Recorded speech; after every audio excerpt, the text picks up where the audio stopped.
26 जनवरी 1950 को हमारा संविधान लागू हुआ, जिसे लिखा डॉक्टर भीमराव अम्बेडकर ने। लेकिन ये पूरा सच नहीं है। आखिर क्या है पूरा सच, चलिए जानते हैं। भारत का संविधान बनाने, उसे लिखने और उसे सुरक्षित रखने से जुड़े कुछ दिलचस्प बातें जानेंगे आज। दरअसल डॉक्टर भीमराव अम्बेडकर को संविधान सभा की टॉपिंग कैबिनेट का अध्यक्ष होने के कारण संविधान लिखने का श्रेय दिया जाता है। मगर प्रेम बिहारी वो शख्स है जिन्होंने अपने हाथों से अंग्रेजी संविधान की मूल कॉपी यानी पांडुलिपि लिखी थी। ऐसा करने के लिए देश के पहले प्रधानमंत्री जवाहरलाल नेहरू ने इसे कहा था। कैलीग्राफर प्रेम बिहारी ने इसे स्वीकार किया, बल्कि इसके वजह से फीस लेने से भी इनकार कर दिया और कहा पैसा भी नहीं लूंगा, मेरे पास भगवान का दिया सब कुछ है और मैं अपनी जिंदगी में खुश हूँ, पर मेरी एक शर्त है कि इस हर एक पन्ने पर मैं अपना नाम लिखूंगा और आखिरी पन्ने पे मैं अपना और दादाजी का नाम लिखूंगा। बस फिर प्रेम बिहारी ने इटैलिक स्टाइल में संविधान लिखा और हर पेज पर अपना नाम और आखिरी पेज पर अपने गुरु राम प्रसाद सक्सेना का नाम लिखा। कहते हैं कि संविधान को हाथ से लिखने में प्रेम बिहारी को 6 महीने लगे। इस दौरान 432 नींवें घिस गई। उनको जो कमरा दिया गया वो बाद में संविधान क्लब हो गया। ये अब जानते हैं संविधान की मूल कॉपी से जुड़े रोचक बातें। संविधान की मूल कॉपी का वजन 13 किलो है। ये पांडुलिपि 4.7 सेंटीमीटर लंबी और 58 सेंटीमीटर पेपर पेज पर लिखी गई है। इसे सेटोनॉज आधारित पेपरमैन कागज को खास ट्रीटमेंट से नोटिस बनाया जाता है, जो बिबिंगम शहर से मंगाया गया था। संविधान की पांडुलिपि चामेंडा की काली जिली में है,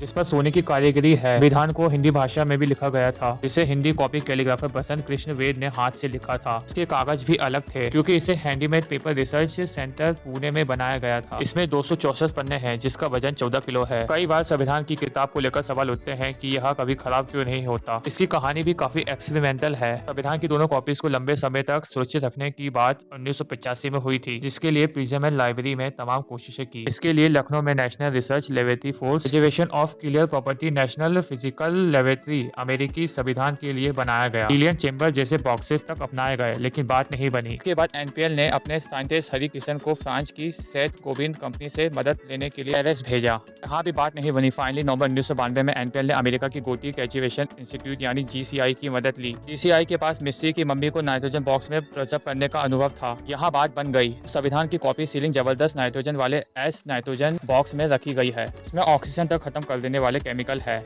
वही संविधान में राजेंद्र प्रसाद का तीसरे सिग्नेचर का किस्सा भी बेहद खास है। दरअसल वह थोड़े लेट आए, तब तक जवाहरलाल नेहरू और बाकी सांसदों के साइन हो चुके थे और पेपर में जगह भी नहीं बची थी। वहाँ मौजूदा स्टाफ ने कहा कि आप पंडित जी के हस्ताक्षर के ऊपर बीच थोड़ी सी जगह में सिग्नेचर कर दें। ये वजह है कि राजेंद्र प्रसाद के हस्ताक्षर सबसे ऊपर और तिरछे हैं। भारत के संविधान को दुनिया का सबसे बड़ा लिखित संविधान भी कहा जाता है कि इसे बनाने में 2 साल 11 महीने और 17 दिन लगे थे। संविधान की मूल अंग्रेजी कॉपी में 11,370 शब्द हैं, जिसमें 444 आर्टिकल, 22 भाग और 11 अनुच्छेद हैं। हमारा संविधान केवल न हाथ से लिखा गया है, बल्कि शांति निकेतन के चित्रकार ने इसके कवर से लेकर इसका हर पन्ने को अपने सुंदर कला से सजाया है। गाइस, आपको अगर वीडियो अच्छी लगी तो प्लीज लाइक से सब्सक्राइब कीजिएगा। कमेंट भी लिखिएगा आपको वीडियो कैसे लगी। मिलते हैं नेक्स्ट वीडियो में। जय हिंद।